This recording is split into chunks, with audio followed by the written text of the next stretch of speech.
பேரலும் பரிசுத்தாவி தேவமாதா பேரலும் அப்போஸ்தலர்கள் பேரலும் இறங்கியதை தியானிப்போமாக.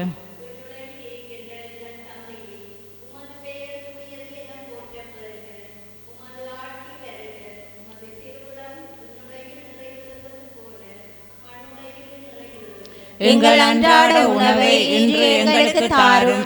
எங்களுக்கு எதிராக குற்றம் செய்வோரை நாங்கள் மன்னிப்பது போல எங்கள் குற்றங்களை மன்னியும். எங்களை சோதனைக்கு உட்படுத்தாதையும் தீமையிலிருந்து எங்களை விடுவித்தருளும். எங்கள் அன்றாட உணவை இன்று எங்களுக்கு தாரும். எங்களுக்கு எதிராக குற்றம் செய்வோரை நாங்கள் மன்னிப்பது போல எங்கள் குற்றங்களை மன்னியும். எங்களை சோதனைக்கு உட்படுத்தாதையும் தீமையிலிருந்து எங்களை விடுவித்தருளும். எங்கள் அன்றாட உணவை இன்று எங்களுக்கு தாரும். எங்கள் குற்றங்களை மன்னியும். எங்களை சோதனைக்கு உட்படுத்தாதையும் தீமையிலிருந்து எங்களை விடுவித்தருளும். எங்கள் அன்றாட உணவை இன்று எங்களுக்கு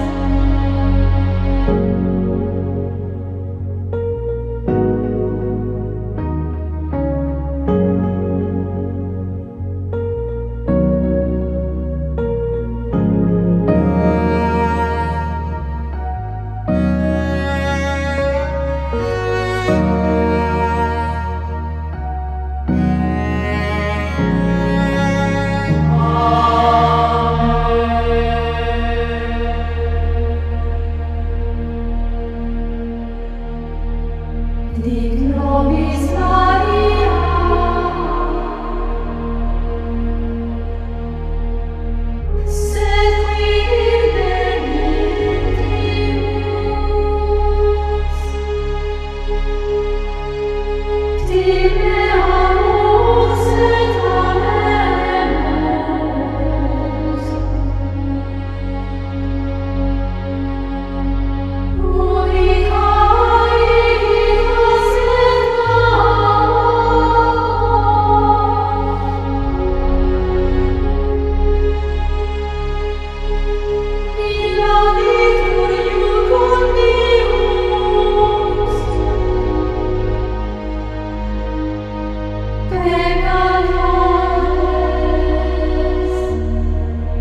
ஆமென்.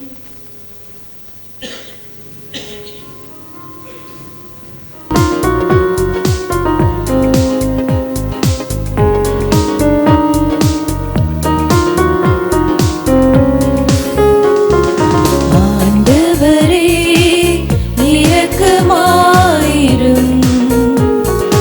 ஆண்டவரே இரக்கமாயிரும். கிறிஸ்துவே இரக்கமாயிரும். கிறிஸ்துவே இரக்கமாயிரும். ஆண்டவரே இரக்கமாயிரும். ஆண்டவரே இரக்கமாயிரும். இரக்கமாயிரும்.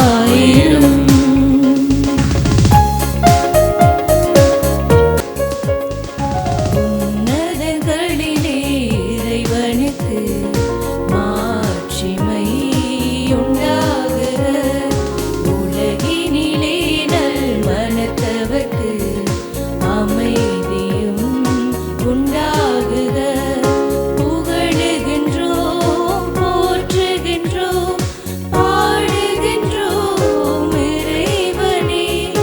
வாழ்த்துகின்றோம், வணங்குகின்றோம், வழிபடுகின்றோம் தெய்வமே. ஆராதனை, ஆராதனை, ஆராதனை, ஆராதனை புரிந்து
மன்றாடுவோமாக. என்றென்றும் உள்ள எல்லாம் வல்ல இறைவா, விண்ணவரின் மகிழ்ச்சியில் நாங்கள் பங்கு கொள்ள எங்களை அழைத்து செல்லுகின்றீர். அதனால் நல்ல ஆயராகிய கிறிஸ்து துணிவோடு முன்னரே சென்றுள்ள இடத்துக்கு பணிவுள்ள மந்தையாகிய நாங்களும் வந்து சேர்வோமாக. உம்மோடு தூய ஆவியாரின் ஒன்றிப்பில் இறைவனாய் என்றென்றும் வாழ்ந்து ஆட்சி செய்கின்றவர் வழியாக உம்மை மன்றாடுகின்றோம். ஆமென்.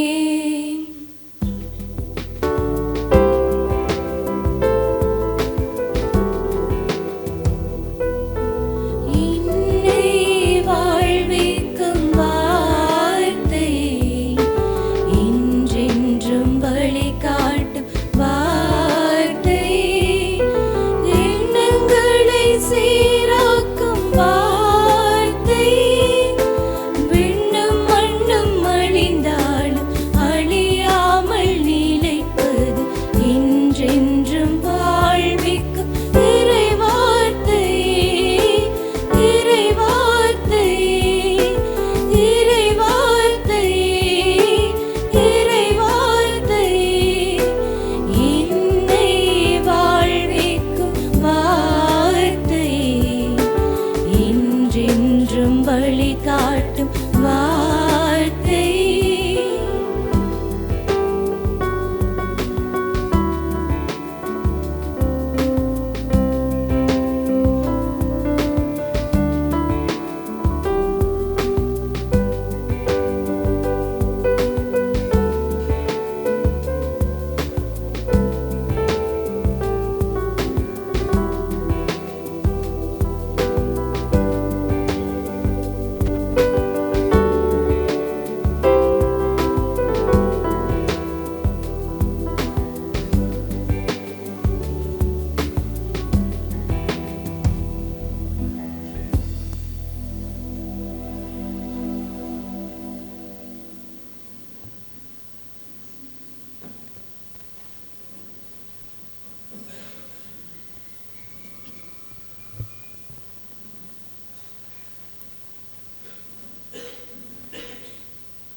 இயேசுவினாலே அன்றி வேறு எவராலும் மீட்பு இல்லை. திருத்துதர் பணிகள் நூலிலிருந்து இன்றைய முதல் வாசகம். அதிகாரம் 4, திருவசனங்கள் 8 தொடக்கம் 12 முடிய. அந்நாள்களில் பேதுரு தூய ஆவியால் ஆட்கொள்ளப்பட்டு கூறியது: மக்கள் தலைவர்களே, மூப்பர்களே, உடல் நலமற்றிருந்த இவருக்கு நாங்கள் செய்த நற்செயல் எப்படி நிகழ்ந்தது என்பதை குறித்து நாங்கள் இன்று விசாரணை செய்யப்படுகிறோம்.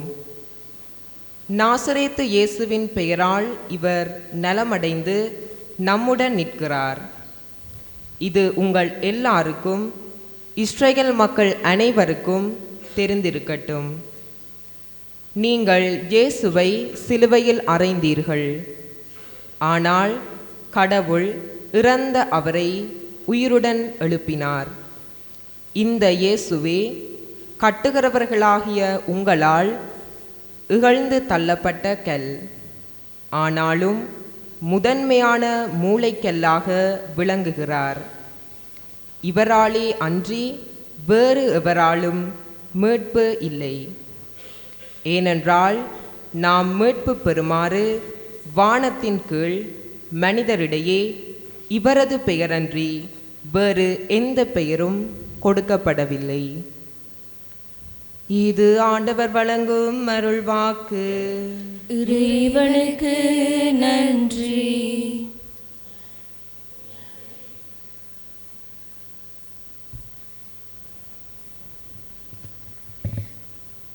பதிலுரை பாடலுக்கு பல்லவியாக: கட்டுவோர் புறக்கணித்த கல்லே கட்டடத்தின் மூளைக்கல்லாயிற்று. கட்டுவோர் புறக்கணித்த கல்லே கட்டடத்தின் மூளைக்கல்லாயிற்று. ஆண்டவருக்கு நன்றி செலுத்துங்கள், ஏனெனில் அவர் நல்லவர், என்றும் உள்ளது அவரது பேரன்பு. மனிதர் மீது நம்பிக்கை வைப்பதை விட ஆண்டவரிடம் தஞ்சம் புகுவதே நலம். உயர்குடியினர் மீது நம்பிக்கை வைப்பதை விட ஆண்டவரிடம் அடைக்கலம் புகுவதே நலம். கட்டுவோர் புறக்கணித்த கல்லே கட்டடத்தின் மூளைக்கல்லாயிற்று. என் மன்றாட்டை நீ கேட்டதால், எனக்கு நீர் வெற்றி அளித்ததால் உமக்கு நான் நன்றி செலுத்துகிறேன். கட்டுவோர் புறக்கணித்த கல்லே கட்டடத்துக்கு மூளைக்கல்லாயிற்று. ஆண்டவரால் இது நிகழ்ந்துள்ளது, நம் கண்களுக்கு இது வியப்பாயிற்று. கட்டுவோர் புறக்கணித்த கல்லே கட்டடத்தின் மூளைக்கல்லாயிற்று. ஆண்டவரின் பெயரால் வருபவர் ஆசி பெற்றவர். ஆண்டவரது இல்லத்தினின்று உங்களுக்கு ஆசி கூறுகிறோம். என் இறைவன் நீரே, உமக்கு நான் நன்றி செலுத்துகிறேன். என் கடவுளே, உம்மை புகழ்ந்தேத்துகின்றேன். கட்டுவோர் புறக்கணித்த கல்லே கட்டடத்தின் மூளைக்கல்லாயிற்று. ஆண்டவருக்கு நன்றி செலுத்துங்கள், ஏனெனில் அவர் நல்லவர். என்றும் உள்ளது அவரது பேரன்பு. கட்டுவோர் புறக்கணித்த கல்லே கட்டடத்தின் மூளைக்கல்லாயிற்று. கட்டுவோர் புறக்கணித்த கல்லே கட்டடத்தின் மூளைக்கல்லாயிற்று.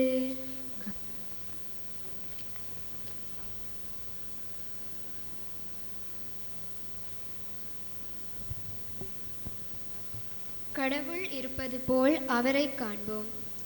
திருத்தூதர் யோவான் எழுதிய முதல் திருமுகத்திலிருந்து வாசகம். அதிகாரம் 3, திருவசனங்கள் 1 தொடக்கம் 2 முடிய. அன்பிற்குரியவர்களே, நம் தந்தை நம்மிடம் எத்துணை அன்பு கொண்டுள்ளார் என்று பாருங்கள்.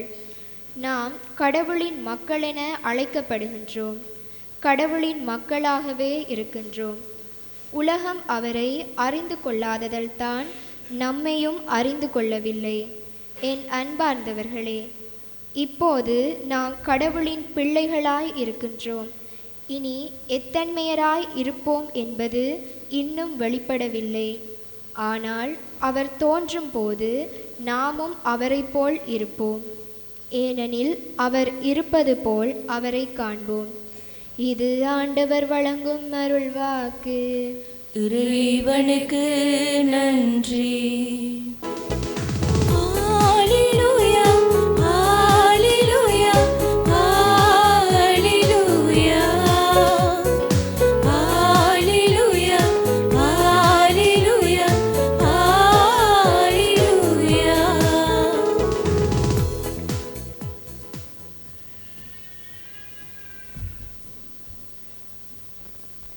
என்னாயின் ஆண்டவர் எனக்கு ஏதும் குறையில்லை.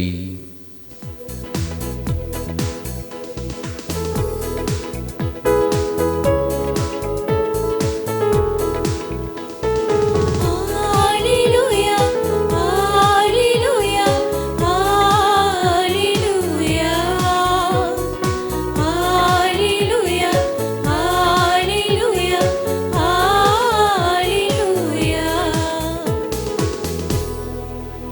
ஆண்டவர் உங்களோடு இருப்பாராக.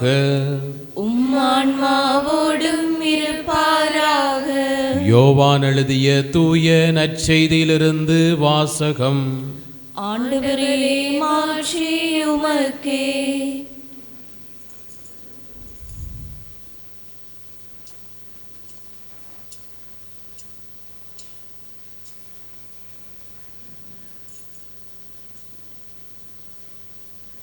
யோவான் நற்செய்தி அதிகாரம் 10 திருவசனங்கள் 11 தொடக்கம் 18 முடிய. அக்காலத்தில் இயேசு கூறியது, நல்ல ஆயன் நானே. நல்ல ஆயர் ஆடுகளுக்காக தம் உயிரை கொடுப்பார். கூலிக்கு மேய்ப்பவர் ஓநாய் வருவதைக் கண்டு ஆடுகளை விட்டுவிட்டு ஓடி போவார். ஏனெனில் அவர் ஆயரும் அல்ல, ஆடுகள் அவருக்கு சொந்தமும் அல்ல. ஓநாய் ஆடுகளை பற்றி இழுத்து கொண்டு போய் மந்தையை சிதறடிக்கும். கூலிக்கு மேய்ப்பவருக்கு ஆடுகளை பற்றி கவலை இல்லை. நல்ல ஆயன் நானே, தந்தை என்னை அறிந்திருக்கிறார், நானும் தந்தையை அறிந்திருக்கிறேன். அதுபோல நானும் என் ஆடுகளை அறிந்திருக்கிறேன், என் ஆடுகளும் என்னை அறிந்திருக்கின்றன. அவைகளுக்காக எனது உயிரை கொடுக்கிறேன்.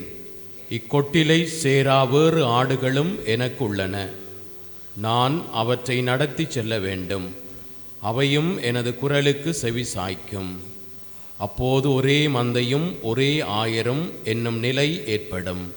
தந்தை என் மீது அன்பு செலுத்துகிறார், ஏனெனில் நான் என் உயிரை கொடுக்கிறேன். அதை மீண்டும் பெற்றுக்கொள்ளவே கொடுக்கிறேன். என் உயிரை என்னிடமிருந்து யாரும் பறித்து கொள்வதில்லை. நானாக அதை கொடுக்கிறேன். உயிரை கொடுக்கவும் எனக்கு அதிகாரம் உண்டு, அதை மீண்டும் பெற்றுக்கொள்ளவும் அதிகாரம் உண்டு. என் தந்தையின் கட்டளைப்படியே நான் இப்படி செய்கிறேன் என்றார். இது நம் ஆண்டவர் இயேசு கிறிஸ்து வழங்கும் நற்செய்தி. கிறிஸ்துவே உமக்கு புகழ். நல்ல ஆயன் நானே, நானும் என் ஆடுகளை அறிந்திருக்கிறேன், என் ஆடுகளும் என்னை அறிந்திருக்கின்றன. இயேசுவில் பிரியமானவர்களே, இன்றைய நாள் மிகவும் ஒரு முக்கியமான நாளாக இருக்கின்றது. பாஸ்கா காலத்தின் 4ஆம் ஞாயிறு. ஏன் முக்கியமான நாளாக இருக்கின்றது? முன்னுக்கு இருக்கிறார்கள். ஏன் முக்கியமான நாளாக இருக்கின்றது என்று? என்ன ஞாயிறு இன்றைக்கு கொண்டாடுறோம்? சத்தமா? நல்லாயன் ஞாயிறு. நல்லாயன் யாரு? நல்லாயன் யாரு? இயேசு கிறிஸ்து. நல்லாயன் யாரு? இயேசு கிறிஸ்து. எனவே நல்லாயன் ஞாயிறாகி என்று இலங்கை திரு அவையானது இன்னும் ஒரு தினத்தை கொண்டாடுகிறது. என்ன தினம்? நீங்கள் அழகாக சிஸ்டர்மார் மாறி, ஃபாதர்ஸ் மாறி கார்டினல் வரங்க இருக்காரு, அங்கால பிஷப் இருக்கிறாரு, எல்லாரும் ஏன் வந்திருக்கிறீங்க? இன்றைக்கு எப்படி என்ன தினத்தை கொண்டாடுறோம்? சத்தமா? தேவ அழைத்தல் தினம், இறை அழைத்தல் ஞாயிறு.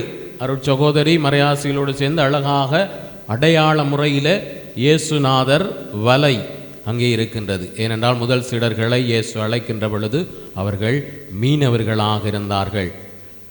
மத்தேயு நற்செய்தி 4ஆம் அதிகாரம் 19ஆம் வசனத்தை நாங்கள் வாசித்தோம் என்று சொன்னால், இயேசு பேதுருவையும் அந்திரேயாவையும் பார்த்து சொல்லுகிறார், என் பின்னே வாருங்கள், நான் உங்களை மனிதர்களை பிடிப்பவனாக மாற்றுகிறேன். அதனுடைய அடையாளம்தான் இங்கே போடப்பட்டிருக்கிறது. தங்களுடைய வலைகளை, தங்களுடைய குடும்பங்களை, தங்களுக்கு சொந்தமாக இருந்த எல்லாவற்றையும் விட்டுவிட்டு இயேசு நல்ல ஆயனுடைய குரலுக்கு செவிமடுத்து அவர்கள் போகின்றார்கள். இன்றைக்கு அழகாக இந்த வெளிக்கிட்டு வந்திருக்கீங்களே சிஸ்டர்மார், ஃபாதர்மார் மாதிரி நிறைய செலவாகிருக்கும். சில ஆட்களுக்கு அம்மா அப்பாட்ட கஷ்டப்படுத்தி வேற உடுப்பு தைக்க சொல்லி வந்திருப்பீங்க. இப்போ இந்த உடுப்பு போட்டு வந்த ஆக்கள் கையை உயர்த்துங்க. எத்தனை பேர் எனக்கு ஃபாதராக வர விருப்பம், இல்லாட்டி சிஸ்டராக வர விருப்பம் என்று சொல்லி அப்படியே இருக்குது கையெல்லாம். 2-3 கைதான் உயர்ந்திருக்குது. இப்போ விளங்குதா? இறை அழைத்தலேன் குறைந்து கொண்டு போகுதுண்டு காரணம் இவங்குதான். ஏனெண்டா கையை உயர்த்துறாங்கல்ல. இவங்க இன்றைக்கு உயர்த்தினா தான் 10 வருடங்களுக்கு பிறகு இவங்க செமினரிலையும் கான்வென்ட்லையும் இருங்க. கையை விடுங்க. சரிதாடா? இப்போ இந்த உடுப்பு போடாமல் எங்களுக்கு வெக்கமாக இருக்கி, நாங்கள் இந்த ஃபாதர்ஸ் உடுப்பெல்லாம் போட மாட்டோம், நாங்கள் எங்களுக்கு பிடிச்ச ட்ரெஸ் தான் போடுவோம், நாங்கள் இந்த ஆக்டர் மாதிரி கிரிக்கெட் பிளேயர் மாதிரி வறுமையிலோடு தான் நாங்கள் வருவோம் என்று வந்திருக்கிறார்கள். சொல்லுங்கள் பாப்பா, உங்களுக்கு எத்தனை பேருக்கு ஃபாதராக போக விருப்பம், சிஸ்டராக போக விருப்பம்? நிச்சயமாக இல்லை. நேற்று இந்த தேவழைத்த தினத்துக்காக மறைவுரை ஒன்றை ஆயத்தப்படுத்துவதற்காக நிறைய வாசித்து கொண்டிருக்கிற பொழுது அழகாக சொல்லப்படுகிறது, இந்த 19 கிட்ஸ் என்று சொல்லக்கூடிய இவர்களுக்கு இறை அழைத்தலிலே ஆர்வம் இருந்ததாம். 19 கிட்ஸ் என்று சொல்லக்கூடிய இவர்களுக்கு இறை அழைத்தலிலே ஆர்வம் இருந்தது. எனவே நிறைய பேர் இந்த செமினரியில் இருக்கிறார்கள் எல்லாம் 19 கிட்ஸ் என்று சொல்லக்கூடிய அந்த ஆண்டுகளிலே பிறந்தார்கள். இந்த 2000 ஆண்டுக்கு பிறகு பிறந்திருக்கிறாங்களே இருக்காங்க இங்கே நிறைய பேர். இவங்களுக்கு இறை அழைத்தலில் ஆர்வம் இல்லையாம். 2 கிட்ஸ் என்று இவங்களை சொல்கிறாங்க. 2000 கிட்ஸ். இவங்களுக்கு இறை அழைத்தலில் ஆர்வம் இல்லை குறைவாக இருக்கிறது என்று சொல்லி அந்த வாசித்ததிலே சொல்லப்படுகிறது. பிள்ளைகளாக இருக்கிற பொழுது, சிறுவர்களாக நீங்கள் இருக்கிற பொழுது உங்களோட அப்பா அம்மா வந்து உங்கள்கிட்ட என்னவாக போகிறாங்கன்னு சொன்னால் நீங்கள் என்ன சொல்லுவீங்க?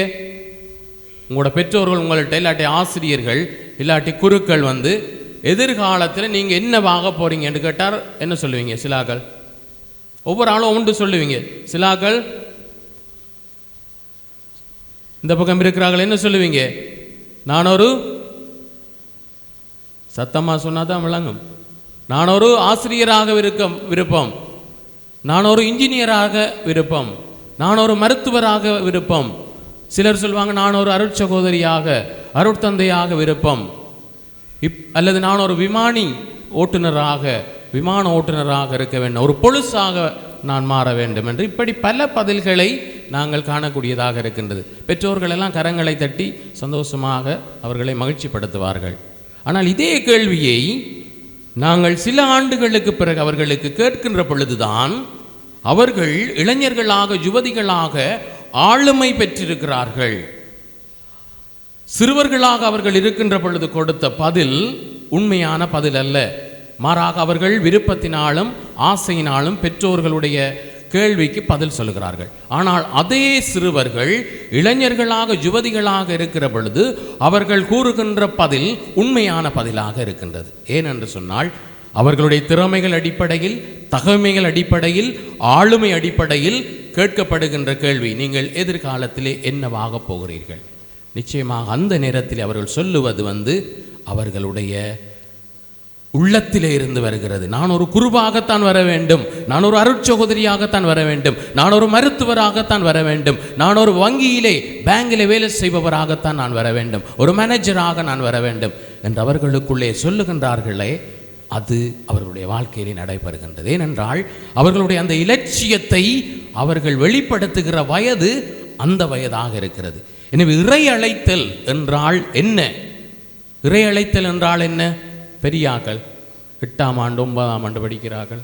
இறை அழைத்தல் என்றால் என்ன? இறை அழைத்தல் என்பது கடவுள் எங்களுக்கு கொடுக்கின்ற அருள் கொடை. என்ன கொடை? கடவுள் கொடுக்கின்ற அருள் கொடை. எனவே இறை அழைத்தல் என்பது மற்ற அழைத்தல்களை போன்றது அல்ல. அதாவது இறை அழைத்தலை நாங்கள் எங்களுக்கு பிடித்திருக்கிறது என்று உரிமையோடு நாங்கள் அந்த அழைத்தலை பெற முடியாது.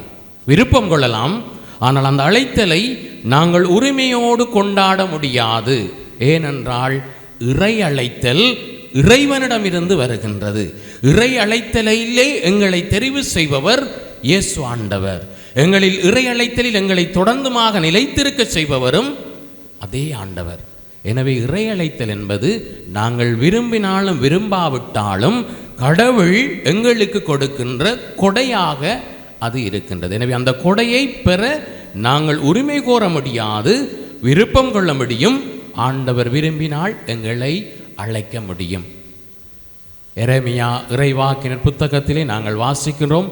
1ஆம் அதிகாரம் 5ஆம் வசனம் அழகாக சொல்லுகிறது, நீர் கருவறையிலே இருக்கிற பொழுது நான் உன்னை திருநிலைப்படுத்தினேன். பாருங்கள், அழைப்பு எங்கே தொடங்குகிறது என்று சொல்லி. ஆண்டவர் ஒருவரை தெரிவு செய்ய வேண்டும் என்று சொன்னால் அவர் அந்த நபரை தெரிவு செய்வார். அதற்கு உதாரணம் இறைவாக்கினருடைய அழைப்பு. அதிலும் குறிப்பாக எரேமியாவை பார்த்து இறைவன் சொல்லுகிறார், நீர் கருவறையிலே இருக்கிற பொழுதே நான் உன்னை தெரிந்து கொண்டேன், நான் உன்னை திருநிலைப்படுத்தினேன். எனவே ஆண்டவரிடம் இருந்துதான் எங்கள் ஒவ்வொருவருக்கும் அழைப்பு வருகின்றது. எனவே இந்த இறை அழைத்தலை பற்றி நாங்கள் பேசுகிற பொழுது அந்த பக்கத்திலே ஒரு வார்த்தை ஒன்று போட்டிருக்கிறது. மத்தேயு நற்செய்தியிலே 28ஆம் அதிகாரம் 19ஆம் வசனத்திலே எடுக்கப்பட்ட அந்த வார்த்தை என்ன சொல்லுகிறது என்று சொன்னால், உலகெங்கும் சென்று படைப்புக்கெல்லாம் நற்செய்தியை பறைசாற்றுங்கள், தந்தை மகன் தூய ஆவியாரின் பெயரால் திருமுழுக்கு கொடுங்கள். இதுதான் அழைப்பாக இருக்கிறது. கடவுளுடைய அழைப்பு உயிர்த்த ஆண்டவர் சீடர்களுக்கு கொடுத்த அதே அழைப்பை இன்று இங்கே இருக்கிற எங்கள் அனைவருக்குமே கொடுக்கிறார். எனவே அழைப்பானது வெவ்வேறு விதமாக வருகின்றது. 3 விதமான அழைப்புகள். தனிமையாக வாழுகிறோம், திருமண வாழ்வு, குருத்துவ அல்லது துறவற வாழ்வு. 3 வாழ்வுமே கடவுளாலே கொடுக்கப்பட்ட வாழ்வு. திருமண வாழ்வு என்றதும் நீங்கள் நினைக்கக்கூடாது அது கடவுளாலே கொடுக்கப்படல, இறை அழைத்தல் தான். இல்லை, திருமணமும் துறவரத்துக்கு சமமாக, குருத்துவத்துக்கு சமமாக கொடுக்கப்பட்ட அழைவு. திருமணம் என்பது நாங்கள் நினைக்கிற மாதிரி கவர்ச்சியினாலே ஒருவரோடு இணைந்து கொள்ளுகிற வாழ்வு அல்ல. மாறாக திருமணம் என்பது ஒரு ஆணும் பெண்ணும் ஒருவரை ஆழமாக அன்பு செய்து புரிந்து கொண்டு தியாக மனப்பான்மையோடு ஒரு உடன்படிக்கையை ஆரம்பிப்பதுதான் திருமண வாழ்வு. அதே போன்றுதான் குருத்துவமும் துறவர வாழ்வும். ஆழமாக இறைவனை அன்பு செய்து இறைவனுடைய அழைத்தலுக்கு செவிமடுத்து தியாக மனப்பான்மையோடு நான் இறைவனுக்கு பணியாற்ற வருகிறேன் என்று சொல்லி ஆண்டவருடைய குரலுக்கு செவிமடுப்பது, ஆயன் நல்ல ஆயனுடைய குரலுக்கு செவிமடுத்து செல்வதுதான் இறை அழைத்தலாக இருக்கின்றது. இறையேசுவில் அன்பார்ந்த பிள்ளைகளே, சகோதர சகோதரிகளே, எனவே இந்த திருமண அழைப்புக்காகவும் அல்லது இறை அழைத்தலுக்காகவும் நாங்கள் ஜெபம் செய்ய வேண்டும், நாளாந்தம் ஜெபம் செய்ய வேண்டும். எனக்கு ஒரு நல்ல திருமண வாழ்க்கையை நான் பெற்றுக்கொள்வதற்கு, நான் நல்ல சரியான தெரிவை மேற்கொள்வதற்கு, சரியான தீர்மானத்தை நான் செய்வதற்கு இறைவா எனக்கு ஆவியானவர் வழியாக துணை புரியும் என்று சொல்லி நாளாந்தம் இளைஞர்களும் யுவதிகளும் நல்ல திருமண வாழ்வுக்காக ஜெபிக்க வேண்டும். அதே போன்று மாணவர்கள், பிள்ளைகள், இளைஞர்கள், யுவதிகள், நான் இறைவனுடைய பணியை ஆற்ற இறைவன் என்னை அழைக்க வேண்டும். அன்று சாமுவேல் என்கின்ற சிறுவனை அழைத்த பொழுது, இதோ நான் உமது குரலுக்கு செவி சாய்க்கிறேன், இதோ உமது அடியேன் என்று சாமுவேல் ஆண்டவருடைய குரலுக்கு செவிமடுத்தது போல இன்று எத்தனையோ பிள்ளைகள் ஆண்டவருடைய குரலுக்கு செவிமடுக்காமல் இருக்கிறார்கள். ஆனால் அழைப்பு இங்கே இருக்கின்றது. ஆண்டவருடைய குரலுக்கு செவிமடுத்தால் மட்டுமே ஆண்டவருடைய பணியை நாங்கள் செய்ய முடியும். அதைத்தான் இன்றைய வாசகங்கள் எங்களுக்கு எடுத்து கூறுகின்ற. முதலாவது வாசகம், திருத்தூதர்கள் எவ்வாறு இயேசுவினுடைய நற்செய்தியை பறைசாற்றுவதை, பேதுரு துணிவோடு இயேசுவை அறிக்கையிடுவதை நாங்கள் பார்க்கிறோம். எங்களுடைய வல்லமையால் அல்ல, உயிர்த்த ஆண்டவருடைய வல்லமையினாலே நாங்கள் இந்த நற்செயலை செய்தோம், இந்த புதுமையை செய்தோம் என்று கூறுகின்றார். இன்றைய நற்செய்தி வாசகத்திலே இஸ்ராயல் மக்களுடைய வாழ்வோடு மிகவும் நெருக்கமான ஒரு உருவகத்தை இயேசு ஆண்டவர் எடுத்து கூறுகிறார். இஸ்ராயல் மக்கள் நாடோடிகளாக வாழ்ந்தவர்கள். அவர்களிடத்திலே நிறைய கால்நடைகள், ஆடுகள், மாடுகள் இருந்தன. அதிகமாக ஆடுகள் இருந்தன. எனவே அவர்கள் ஆடுகளை அங்குமிங்குமாக அழைத்து போவார்கள். ஆயன் ஆடுகளை கவனமாக பாதுகாத்து பராமரிப்பான். எனவே அவர்களுடைய வாழ்க்கையிலே மிகவும் நெருக்கமான ஒரு உறவை அந்த வாழ்வு வெளிப்படுத்துகிறது. எனவே கடவுளை இஸ்ராயல் மக்கள் நல்லாயனாக, தங்களை துன்பத்திலிருந்து, அடிமைத்தனத்திலிருந்து விடுவித்த கடவுளை நல்லாயனாக பார்த்தார்கள். எனவே இயேசு ஒரு நல்லாயன் என்றால் யார், இந்த நல்லாயன் எப்படி இருக்க வேண்டும், மற்ற ஆயர்கள் யார், அவர்களை பின்தொடர வேண்டாம் என்று கூறுவதை இன்றைய நற்செய்தி வாசகத்திலே நாங்கள் காண்கின்றோம். ஒரு தடவை நிறைய ஆடுகள் வைத்திருந்த ஒருவர், ஒரு ஆடு தொலைந்து போய்விட்டது. அவர் இந்த இடையெல்லாம் தேடி போகிற பொழுது ஒரு தோட்டம் ஒன்று வருகிறது, பூங்காவனம் என்று. அந்த பூங்காவனத்தில் சில நேரத்தில் இந்த ஆடு போயிருக்கும் என்று போன பொழுது அங்கே போனால் ஒரு காதல் ஜோடி சந்தோஷமாக கழிச்சு கொண்டிருக்கிறார்கள். அப்போ அந்த காதலன் அந்த காதலியை பார்த்து சொல்லுகின்றார், மானே உன்னுடைய முகத்தில் உலகம் தெரியுது என்று சொல்லி. அப்பொழுது அந்த ஆடை தேடி போனவர் சொல்லுகின்றார், உன்னுடைய காதலியிலே உலகம் தெரிஞ்சால் அந்த உலகத்திலே என்னுடைய ஆடு எங்கே இருக்கு என்று சொல்லி கண்டுபிடிச்சு சொல்லும் என்று சொல்லுகின்றார். இந்த நிகழ்வு எதை வெளிப்படுத்துகிறது என்று சொன்னால், அந்த ஆயன் அந்த ஆட்டிலே எவ்வளவு அக்கறையாக இருக்கிறான். எங்கிருந்தாலும் அந்த ஆட்டை நான் கொண்டு வருவேன். அதுதான் ஆயனுடைய பணியாக இருக்கிறது. பழைய ஏற்பாட்டிலே ஆயனை பற்றி பேசுகிற பொழுது அழகாக சொல்லப்படுகின்றது, நலிந்தவர்களை தூக்கி எழுப்புபவராக, நலிந்தவர்களை தேற்றுபவர்களாக இருக்கின்றார். புறக்கணிக்கப்பட்டவர்களை தன்னுடைய தோள்களிலே சுமப்பவராக, வீழ்த்தப்பட்டவர்களை எழுப்புபவர்களாக, காயப்பட்டவர்களை நலப்படுத்துபவர்களாக, மிருகங்களிலிருந்து, அழிவுகளிலிருந்து பாதுகாப்பவராக நல்லாயன் காணப்படுகிறான் என்று சொல்லி அழகாக பழைய ஏற்பாட்டிலே சொல்லப்படுகிறது. அதைத்தான் இயேசு இன்றைய நாளிலே நற்செய்தியிலே கூறுகிறார். நல்ல ஆயன் என்பவன் யார்? ஆடுகளை நன்றாக அறிந்திருப்பவன், ஆடுகளுடைய ஒவ்வொரு அசைவுகளையும் தெரிந்திருப்பவன், ஆடுகளை நன்றாக புரிந்திருப்பவன், ஆடுகளை அறிந்திருக்கின்ற புரிந்திருக்கின்ற ஒரு ஆயனுக்கு தான் ஆடுகளுடைய தேவைகளை நன்றாக தெரிய முடியும். எனவே அந்த தேவைகளை நிறைவேற்ற முடியும். அதுதான் நல்ல ஆயன். ஆனால் கூலிக்காக வேலை செய்பவர்கள், திருடர்கள் வருகின்ற பொழுது, கொள்ளையர்கள் வருகின்ற பொழுது அவர்கள் ஓடி போய் விடுவார்கள் என்று சொல்லுகிறார் இயேசு. இயேசுவுக்கு எவ்வளவு துணிவு இருந்திருக்கும். ஏனென்றால் இந்த நிகழ்வு நடக்கிற பொழுது அர்ப்பண விழா நடந்து கொண்டிருக்கிறது. அங்கே நிறைய குருக்கள், மறைநூல் அறிஞர்கள் எல்லாம் இருக்கிறார்கள். அப்படி இருந்து இயேசு சொல்லுகின்றார், அவர்கள் ஓடி போய் விடுவார்கள். திருடர்களும் கொள்ளையர்களும் ஆபத்து நேரத்திலே ஆடுகளை மந்தைகளை விட்டுவிட்டு ஓடி போவார்கள். ஆனால் ஓநாய்களிடத்திலே மந்தைகளை பாதுகாப்பவர் நல்ல ஆயனாக இருக்கின்றார். எனவே எங்களுடைய வாழ்க்கையிலே நெருக்கடிகள் ஏற்படுகிற பொழுது, எங்களுடைய வாழ்க்கையிலே சிக்கல்கள் ஏற்படுகிற பொழுது, எங்களுடைய வாழ்க்கையிலே ஆபத்துக்கள் ஏற்படுகிற பொழுது நல்லாயன் எங்களோடு இருக்கின்றார். இயேசுவில் பிரியமானவர்களே, எனவே இந்த நல்லாயன் எங்களுடைய வாழ்விலே நாங்கள் சந்திக்கின்ற வலிகள், சுமைகளை, வேதனைகளிலே எங்களோடு உடன் பயணிப்பவராக இருக்கின்றார். எனவே ஒரு நல்ல இறை பணியாளர் என்பவர் யார் என்று சொன்னால் உடன் இருப்பவர். ஆடுகளோடு ஆயன் இருப்பது போல தன்னுடைய மந்தைகளோடு உடன் இருப்பவர் தான் நல்ல பணியாளர். ஒரு தடவை ஒரு குருவானவர் ஒருவர் ஒவ்வொரு ஞாயிற்றுக்கிழமை திருப்பலியை ஒப்பு கொடுத்துட்டு மோட்டார் பைக் எடுத்து மறைந்து விடுவாராம். இங்கேயே போய் விடுகிறார், பணிமனையில் இருப்பதில்லை. ஒரு அடுத்த சனிக்கிழமை தான் வருவாராம். ஒரு தடவை இவர் பூசையெல்லாம் டக்குன்னு வச்சு போட்டு பைக்கில் ஓடி போக்குள்ள ஒரு குழி ஒன்றில் விழுந்து விடுகிறாராம். அப்பொழுது அங்கே இருந்த மக்கள் சிலர் பார்த்து சொல்லியிருக்கிறார்கள், அவரை இப்போ நாங்கள் எழுப்பி விட தேவையில்லை, ஏனென்று சொன்னால் அவரை நீ எங்களுக்கு அடுத்த ஞாயிற்றுக்கிழமை தான் தேவை என்று சொல்லி. இயேசுவில் பிரியமானவர்களே, இன்று எம்முடைய தலைவர்களாக இருக்கலாம், துறவிகளாக இருக்கலாம், குருக்களாக இருக்கலாம், என்னையும் நானும் உட்பட சில வேளைகளிலே நாங்கள் மந்தைகளை விட்டு விலகி வாழுகின்றோம். மந்தைகளுடைய தேவைகளை அறியாமல், மந்தைகளுடைய துன்பங்களை நாங்கள் கருத்திலே கொள்ளாமல், கரிசனை கொள்ளாமல் நாங்கள் வாழ்ந்து கொண்டிருக்கின்றோம். இரவும் பகலும் ஆடுகளோடு இருக்கின்றார்கள், அக்கறையோடு இருக்கிறார்கள், கரிசனையோடு இருக்கிறார்கள். ஆபத்துக்களிலே அவர்களுக்கு துணையாக இருக்கிற நல்ல ஆயர்கள் தான் இன்று திரு அவைக்கு தேவையாக இருக்கிறது என்று திருத்தந்தை பிரான்சிஸ் அழகாக சொல்லுகின்றார். Nose the smell of the sheep. ஆடுகளுடைய வாசனையை உணருங்கள். ஆடுகளுடைய வாசனை உணர்வதென்றால் என்ன? ஆடுகளை அறிந்திருங்கள். ஆடுகளுடைய உங்களுக்கு கீழே பணியாற்றுபவர்களுடைய வலிகளை, வாழ்வை, வேதனைகளை, சுமைகளை நீங்கள் அறிந்தவர்களாக இருந்தால் மட்டுமே அவர்களோடு நீங்கள் உடன் பயணிக்க முடியும். அவர்களுக்கு நல்ல பணியாளர்களாக இருக்க முடியும். எனவே இறையழைத்தல் ஞாயிறு கொடுக்கின்ற அழைப்பு துறவரம், குருத்துவம் என்பது வெறுமனே ஒரு சுகமான வாழ்வு அல்ல. பல சவால்களையும் பல சிக்கல்களையும் தாண்டி பயணிக்கின்ற ஒன்றாக இருக்கின்றது. இந்த சவால்களுக்கு விழுந்து விடுபவர்கள் இருளின் ஆட்சிக்குள்ளே தள்ளப்படுகின்றார்கள்.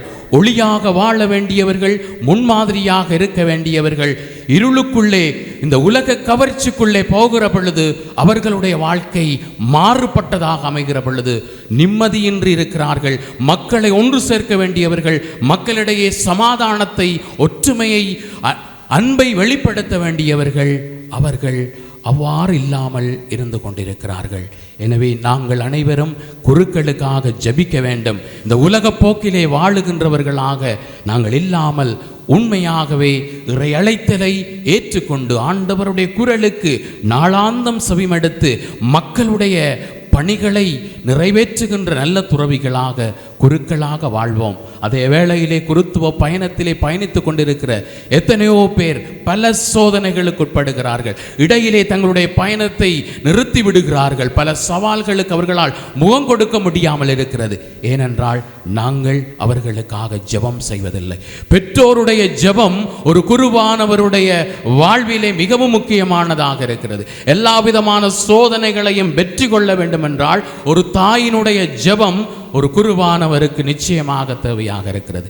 குருவானவருக்கு மட்டுமல்ல, இறை அழைத்தலிலே பயணித்துக் கொண்டிருக்கிற எல்லாருக்கும், அதுவும் முக்கியமாக இறை அழைத்தல் பெருக வேண்டும் என்று எல்லாரும் நாங்கள் ஜெபிக்க வேண்டும். எங்களுடைய பிள்ளைகள் விருப்பம் கொள்ள வேண்டும், எங்களுடைய பெற்றோர்கள் அவர்களை ஊக்கப்படுத்த வேண்டும். ஆமேன். அனைவரும் எழுந்து நின்று எங்களுடைய நம்பிக்கையை அறிக்கையிடுவோம். ஒரே கடவுளை நம்புகின்றேன், விண்ணகமும் மண்ணகமும் காண்பவை காணாதவை யாவும் படைத்த எல்லாம் வல்ல தந்தை அவரே, கடவுளின் ஒரே மகனாய் உதித்த ஒரே ஆண்டவர் இயேசு கிறிஸ்துவை நம்புகின்றேன். இவர் காலங்களுக்கெல்லாம் முன்பே தந்தையிடம் இருந்து பிறந்தார். கடவுளினின்று கடவுளாக, ஒளியினின்று ஒளியாக, உண்மை கடவுளினின்று உண்மை கடவுளாக உதித்தவர். இவர் உதித்தவர் உண்டாக்கப்பட்டவர் அல்ல, தந்தையோடு ஒரே பொருளானவர். இவர் வழியாகவே யாவும் படைக்கப்பட்டன. மனிதர் நமக்காகவும் நம் மீட்புக்காகவும் விண்ணகம் இருந்து இறங்கினார். தூய ஆவியால் கன்னிமரியாவிடம் உடலெடுத்து மனிதரானார். மேலும் நமக்காக போஞ்சு பிலாத்துவின் அதிகாரத்தில் சிலுவையில் அறையப்பட்டு பாடுபட்டு இறந்து அடக்கம் செய்யப்பட்டார். மறைநூல்களின்படி 3ஆம் நாள் உயிர்த்தெழுந்தார். விண்ணகத்துக்கு எழுந்தருளி எல்லாம் வல்ல தந்தையின் வலப்பக்கம் வீற்றிருக்கின்றார். வாழ்வோரையும் இறந்தோரையும் தீர்ப்பிட மாட்சியுடன் மீண்டும் வர இருக்கின்றார். அவரது ஆட்சிக்கு முடிவிராது. தந்தையிடமிருந்தும் மகனிடமிருந்தும் புறப்படும் ஆண்டவரும் உயிரளிப்பவருமான தூய ஆவியாரை நம்புகின்றேன். இவர் தந்தையோடும் மகனோடும் ஒன்றாக ஆராதனையும் ஆட்சியும் பெறுகின்றார். இறைவாக்கினர்கள் வாயிலாக பேசியவர் இவரே. ஒரே புனித கத்தோலிக்க திருத்தூதர் வழிவரும் திரு அவையை நம்புகின்றேன். பாவ மன்னிப்புக்கான ஒரே திருமுழுக்கை ஏற்றுக்கொள்கின்றேன். இறந்தோரின் உயிர்ப்பையும் வரவிருக்கும் மறுவுலக வாழ்வையும் எதிர்பார்த்திருக்கின்றேன். ஆமென். நல்லாயன் ஞாயிறை கொண்டாடுகின்ற என்று இறை பணியாளர்களுக்காக இறையழைத்தலுக்காக ஜெபிக்க இலங்கை திருவையானது எங்களை அழைக்கின்றது. எனவே இறையழைத்தல் பெருக வேண்டும் எனவும் இறை பணியாளர்கள் தங்களுடைய இறை பணியிலே நிலைத்திருக்க வேண்டும் எனவும் சவால்கள் சோதனைகளை வெற்றி கொள்ளும்படியாக இந்த திருப்பலியிலே மன்றாடுவோம். திரு அவையில் பணிபுரியும் அனைத்து ஆயர்கள், குருக்கள், துறவியர்கள் மற்றும் பொது நிலையினர் தூய ஆவியால் வழிநடத்தப்படவும், அவர்களின் பணி சிதறுண்டவர்களையும் ஏழைகளையும் ஒதுக்கப்பட்டவர்களையும் சென்றடைய இறைவனை மன்றாடுவோம். ஆண்டவரே, எங்கள் மன்றாட்டை கேட்டருளும். நம் தாய் நாட்டிற்காக மன்றாடுவோம். நாட்டுத் தலைவர்கள் நல்ல ஆயனைப் போல் அர்ப்பணிப்போடு மக்களின் நலனுக்காக உழைக்கவும், அமைதியுடன் கூடிய நற்சமூகத்தை கட்டியெழுப்ப வரம் வேண்டி இறைவா உம்மை மன்றாடுகின்றோம். ஆண்டவரே, எங்கள் மன்றாட்டை கேட்டருளும். ஆலய தலைவர்களான இன்றைய சிறுவர்கள் நல்லாயன் இயேசுவின் வாழ்வினால் தூண்டப்பட்டு அவர்களின் இறை அழைத்தலை உணர்ந்து அதனை ஏற்றுக்கொள்ள வேண்டும் என்று இறைவனை மன்றாடுவோம். ஆண்டவரே, எங்கள் மன்றாட்டை கேட்டருளும். நல்லாயர் இயேசுவின் அடிச்சுவடுகளை பின்பற்றி அனுதினமும் தங்கள் வாழ்வில் வரும் சவால்களையும் சோதனைகளையும் வெற்றி கொண்டு துணிவுடன் வாழ்வில் முன்னோக்கி செல்ல இறைவனை மன்றாடுவோம். ஆண்டவரே, எங்கள் மன்றாட்டை கேட்டருளும். தமது அன்றாட தேவைகளை கூட பூர்த்தி செய்ய முடியாமல் தவிக்கும் இவர்கள் நல்லாயன் இயேசுவின் பாதுகாப்பையும் அடைக்கலத்தையும் உணரும்படியாக இறைவனை மன்றாடுவோம். ஆண்டவரே, எங்கள் மன்றாட்டை கேட்டருளும். மௌனமாக எங்களுடைய தனிப்பட்ட தேவைகளுக்காக ஜெபிப்போம். என்னாயன் ஆண்டவர் எனக்கு ஏதும் குறையில்லை. நல்லாயனாக எங்களோடு உடனிருந்து எங்களோடு பிரசன்னமாக இருந்து எங்களோடு பயணிக்கின்ற நல்ல ஆயனே, உம்மை தேடி வந்திருக்கின்ற மந்தைகளுக்காக நம்பிக்கையாளர்களுக்காக ஜெபிக்கிறோம். நீரே அவர்களுடைய வாழ்வில் தஞ்சம். நீரே அவர்களை எல்லா ஆபத்துக்கள், விபத்துக்கள், நெருக்கடிகளிலிருந்து பாதுகாக்க முடியும், வழிநடத்த முடியும் என்று நம்பிக்கையோடு இந்த கல்வாரி பலியிலே கலந்து கொள்ள வந்திருக்கிற அனைவருக்காகவும் விசேட விதமாக மன்றாடுகிறோம். ஓநாய்களிடத்திலே இருந்து ஆடுகளை காக்கின்ற நல்ல ஆயன் போல ஆண்டவரே, எங்களுடைய வாழ்க்கையிலே ஓநாய்களாக இருக்கின்ற தீய சக்திகள், சோதனைகள், சவால்கள், துன்பங்கள், சுமைகள் அனைத்தையும் நாங்கள் வெற்றி கொள்ள ஆவியானவர் வழியாக எங்களை வழிநடத்தும்படியாக இன்றைய நாளிலே ஜெபிக்கிறோம். ஆண்டவரே, இறையழைத்தல் பணியிலே இருக்கிற ஒவ்வொரு இறை பணியாளர்களுக்காகவும், குருக்கள், அருட்சகோதரிகள், அருட்சகோதரர்கள் மற்றும் பொதுநிலை பணியாளர்கள் அனைவருக்காகவும் மன்றாடுகிறோம். ஆண்டவரே, அவர்களும் அது பணிகளை சிறப்பாக மேற்கொள்ள அவர்களுக்கு தேவையான துணிவையும் ஆர்வத்தையும் வல்லமையும் அளித்தருளுமாறு ஜெபிக்கிறோம். ஆண்டவரே, எமது பங்கிலிருந்து, மறைமாவட்டத்திலிருந்து, இலங்கை திரு அவையிலிருந்து இன்னும் அதிகமான இறையழைத்தல்கள் பெருகும்படியாகவும், எங்களுடைய பெற்றோர்கள் நாளாந்த இறையழைத்தலுக்காக ஜெபிக்கும்படியாகவும், அவர்களுடைய பிள்ளைகளை இறையழைத்தலுக்கு அனுப்பி வைக்கும்படியாகவும், பிள்ளைகள் இறை வேண்டல் மூலமாக இறைவனுடைய குரலுக்கு செவிமடுத்து, ஆமாண்டவரே, நான் உமது பணிக்காக என்னை அர்ப்பணிக்கிறேன் என்று சொல்லி முன்வரும்படியாக மன்றாடுகிறோம். ஆண்டவரே, கடந்த 5 ஆண்டுகளுக்கு முன்பாக ஈஸ்டர் அட்டாக், ஈஸ்டர் தினமன்று படுகொலை செய்யப்பட்ட அப்பாவி பொதுமக்கள், குழந்தைகள், பிள்ளைகளுக்காக இன்றைய நாளிலே ஜெபிக்கிறோம். ஆண்டவரே, அவர்களுடைய வாழ்க்கையிலே அது ஒரு கசப்பான, மறக்க முடியாத ஒரு நாளாக இருக்கின்றது. அவர்கள் அனைவருமே விண்ணகத்திலே இருக்கிறார்கள். அவர்களுக்கு நித்திய பேரின்ப வாழ்வை அளித்தருளுமாறும், இன்றைய நாளில் அவர்களுடைய குடும்பங்களுக்கு ஆறுதலையும் நம்பிக்கையும் கொடுத்தருளுமாறும், இன்றும் அதே வலிகளோடும் வடுக்களோடும் துன்பங்களோடும் காயங்களோடும் இருக்கின்ற ஒவ்வொரு சகோதரையும், ஒவ்வொரு சகோதரரையும், பிள்ளைகளையும் ஒப்புக் கொடுக்கிறோம். ஆண்டவரே, எல்லாரையும் தொடுங்க, நல்லாயனாக இருந்து அவர்களை வழி நடத்துங்க. அவர்கள் உங்களுடைய பிரசன்னத்தின் மூலமாக தேற்றியருளுமாறும், ஆறுதல் படுத்தியருளுமாறும் எங்கள் ஆண்டவராகிய இயேசு கிறிஸ்து வழியாக உம்மை மன்றாடுகின்றோம். ஆமென்.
அன்பார்ந்தவர்களே, நாம் அனைவரும் ஒப்புக் கொடுக்கின்ற இந்த ஞாயிறு திருப்பலி எல்லாம் வல்ல தந்தையாகி இறைவனுக்கு ஏற்றதாகும்படி ஜெபியுங்கள்.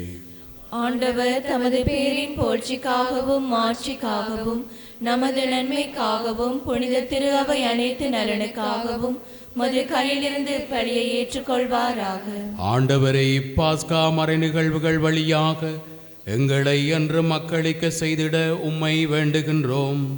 அதனால் நாங்கள் தொடர்ந்து புரியும் பரிகார செயல் எங்களுக்கு முடிவில்லா பேரின்பத்தின் காரணமாக அமைவதாக. எங்கள் ஆண்டவராகிய இயேசு கிறிஸ்து வழியாக உம்மை மன்றாடுகின்றோம். ஆண்டவர் உங்களோடு இருப்பாராக. உம்மான்மாவோடும் இருப்பாராக. இதயங்களை மேலே எழுப்புங்கள்.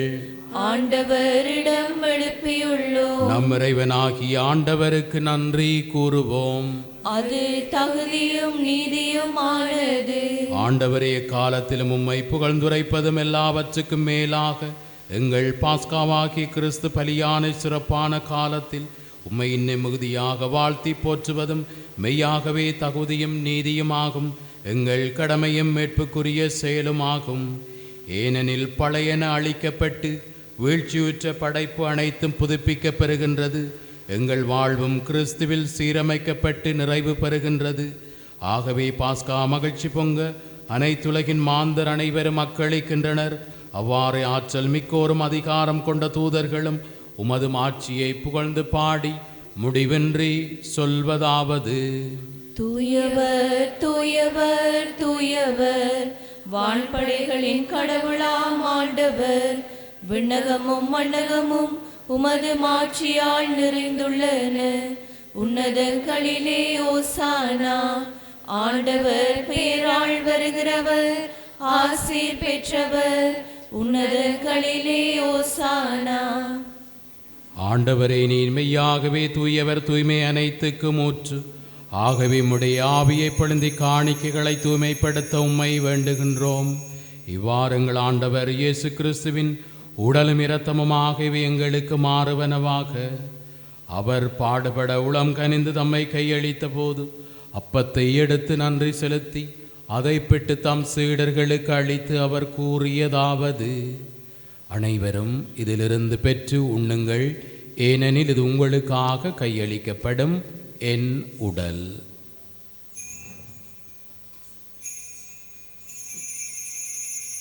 அவனுமே இரவு விருந்தை அருந்திய பின் கிண்ணத்தை எடுத்து மீண்டும் நன்றி கூறி தம் சீடர்களுக்கு அளித்து அவர் கூறியதாவது: அனைவரும் இதிலிருந்து பெற்று பருகுங்கள், ஏனெனில் இது புதிய நிலையான உடன்படிக்கைக்குரிய என் இரத்தத்தின் கிண்ணம். இது பாவ மன்னிப்புக்கென்று உங்களுக்காகவும் பலருக்காகவும் சிந்தப்படும். இதை என் நினைவாகச் செய்யுங்கள்.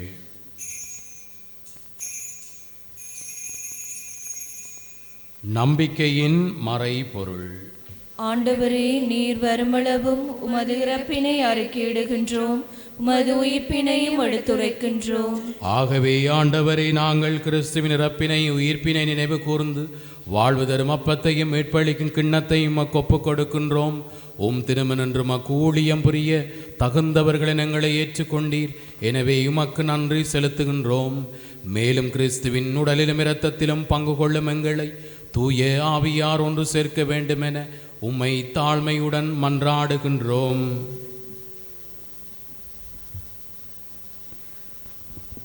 ஆண்டவரே, உலகெங்கும் பரவி இருக்கும் உமது திரு அவையை நினைவு கூர்ந்தருளும்.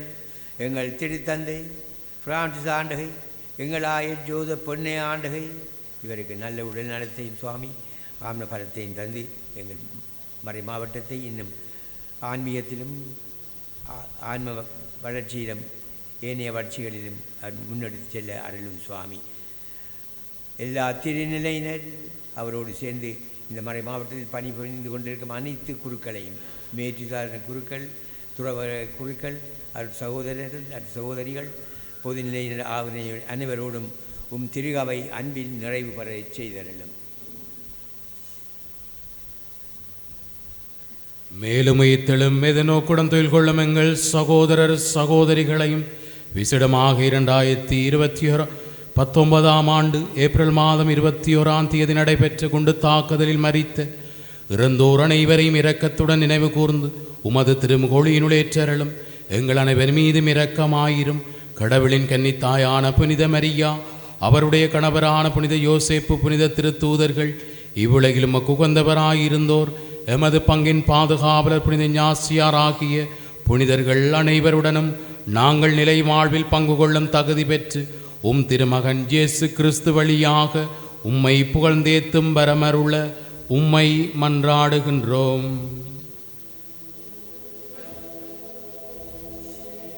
இவர் வழியாக இவரோடு இவரில் எல்லாம் வல்ல இறைவனாகிய தந்தையே, தூய ஆவியாரின் ஒன்றிப்பில் எல்லா புகழும் மாட்சியும் என்றென்றும் உமக்கு உரியதே.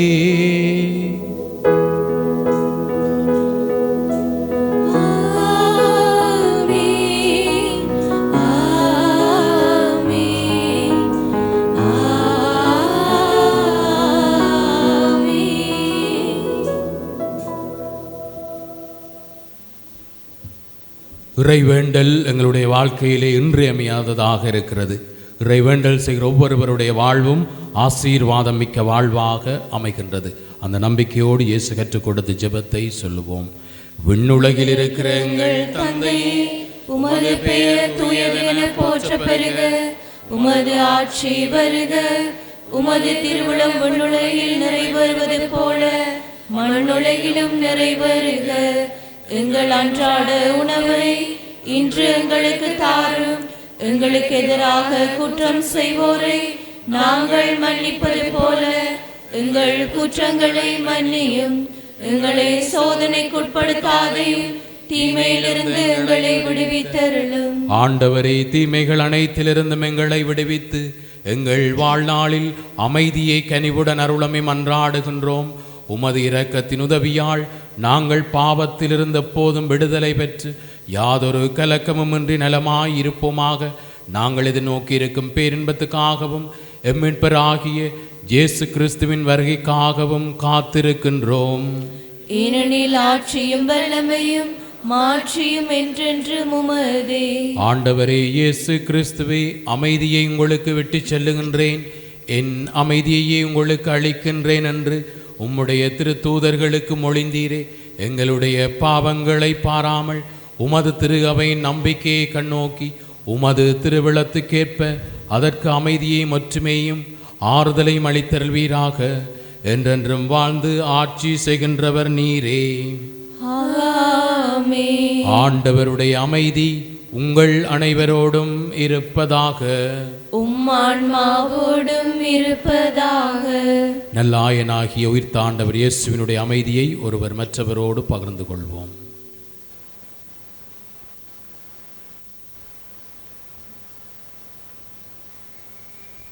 உலகின் பாவங்களை போக்கும் இறைவனின் செம்மறியே, எங்கள் மேல் இரக்கமாயிரும். உலகின் பாவங்களை போக்கும் இறைவனின் செம்மறியே, எங்கள் மேல் இரக்கமாயிரும். உலகின் பாவங்களை போக்கும் இறைவனின் செம்மறியே, எங்களுக்கு அமைதியை அளித்தருளும்.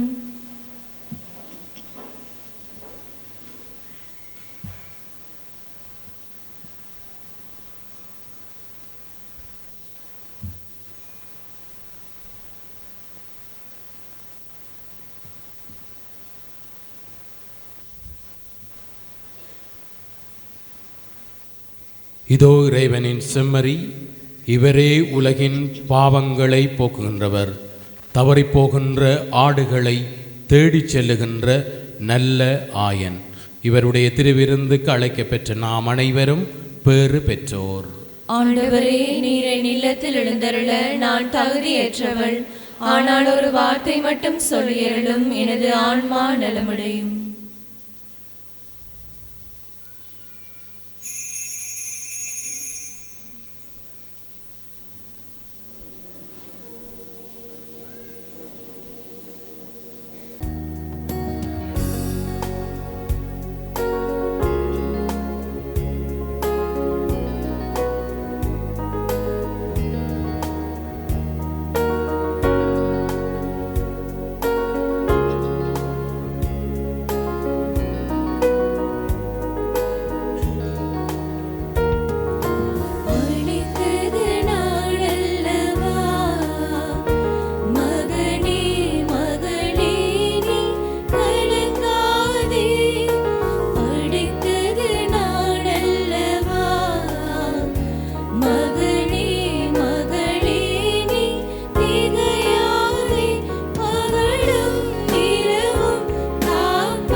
தந்தையே இறைவா, நிறைவாழ்வுக்கு எம்மை இட்டுச் செல்லும் உமது நல்லாயனும் உமது திருமகனும் ஆகிய இயேசு கிறிஸ்துவுக்காக உமக்கு நன்றி கூறுகின்றோம். திருமுழுக்கின் வழியாக இயேசுவின் பணியை தொடர நாம் பெயர் சொல்லி அழைக்கப்பட்டிருக்கின்றோம். எனவே தாராள மனதுடன் பதிலளிக்க எமக்கு உமது அருளை தாரும். குடும்பமாகவும் தனிநபராகவும் குருத்துவ துறவ அர்ப்பணிப்பு வாழ்வு மூலமாகவும் பணிபுரிய நீர் அழைத்த ஆண் பெண் இருபாலரையும் உறுதிப்படுத்தும். இறை அழைத்தலை தேர்ந்து கொள்ளும் அனைவரையும் வழிநடத்தும். இம்மன்றாட்டுக்களை தூய ஆவியாரின் ஒன்றிப்பில் இறைவனாய் வாழ்ந்து ஆட்சி செய்யும் இயேசுவின் வழியாக மன்றாடுகின்றோம். ஆமென். தம் ஆடுகளுக்காக உயிரை கொடுத்து தமது மந்தைக்காக உளம் கனிந்து உயிரை கொடுத்த நல்லாயன் உயிர் தெழுந்தார். அல்லேலூயா. மன்றாடுவோமாக. நல்ல ஆயரே, உமது மந்தையை கனிவுடன் கண்ணோக்கியருளும். உம் திருமகனின் உயர் மதிப்புள்ள இரத்தத்தால் மீட்டவும் ஆடுகளை நிலையான பசும்புல் வெளியில் கூட்டிச் சேர்க்க அருள்வீராக. எங்கள் ஆண்டவராகிய இயேசு கிறிஸ்து வழியாக உம்மை மன்றாடுகின்றோம். ஆண்டவர் உங்களோடு இருப்பாராக. ஆன்மாவோடும் இருப்பாராக. சிறப்பாசிற்காக தலைவணங்கி ஆமேன் என்று சொல்லவும். தம் ஒரே மகனின் உயிர்ப்பால் மீட்பின் பயனையும் தம் பிள்ளைகளாகும் பேற்றையும் உங்களுக்கு அளிக்க திருவிழம் கொண்ட இறைவன் தமது ஆசியால் நீங்கள் என்றும் அவரோடு மகிழ்ந்திருக்க அருள்வாராக. அவரது மீட்பால் முடிவில்லா விடுதலை என்னும் கொடையை பெற்றுக்கொண்ட நீங்கள் அவரது இரக்க பெருக்கால் நிலைவாழ்வின் உரிமை பேற்றை பெறும் தகுதி பெறுவீர்களாக. திருமுழுக்கில் நம்பிக்கை கொண்டு அவரோடு உயிர்த்தெழுந்த நீங்கள் இம்மையில் உங்களது நேர்மையான வாழ்வாள் விண்ணக வீட்டை அடையும் தகுதி பெறுவீர்களாக. எல்லாம் வல்ல இறைவன் தந்தை மகன் தூய ஆவியார் உங்கள் ஒவ்வொருவரையும் உங்கள் குடும்பங்களையும் இன்றைய நாளையும் புதிய வாரத்தையும் ஆசீர்வதிப்பாராக. நல்ல ஆயருக்கு செவிமடுத்து அவருடைய வழிநடத்தலில் வாழ சென்று வாருங்கள். இறைவனுக்கு நன்றி.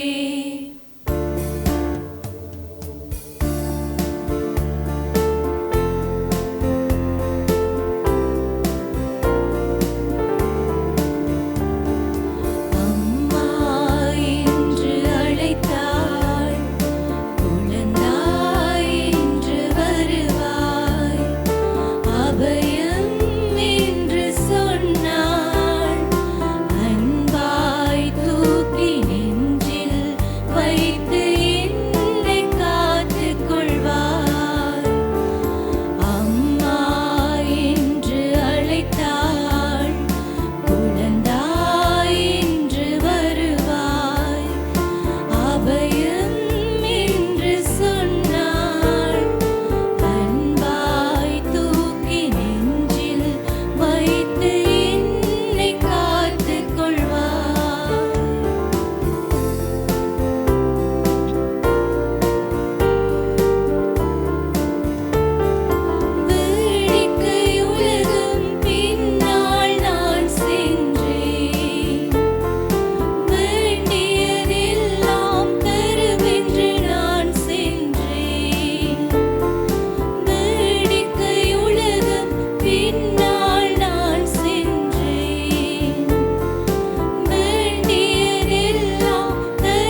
எமது ஃபேஸ்புக் மற்றும் யூடியூப் பக்கத்தை லைக் செய்யுங்கள்.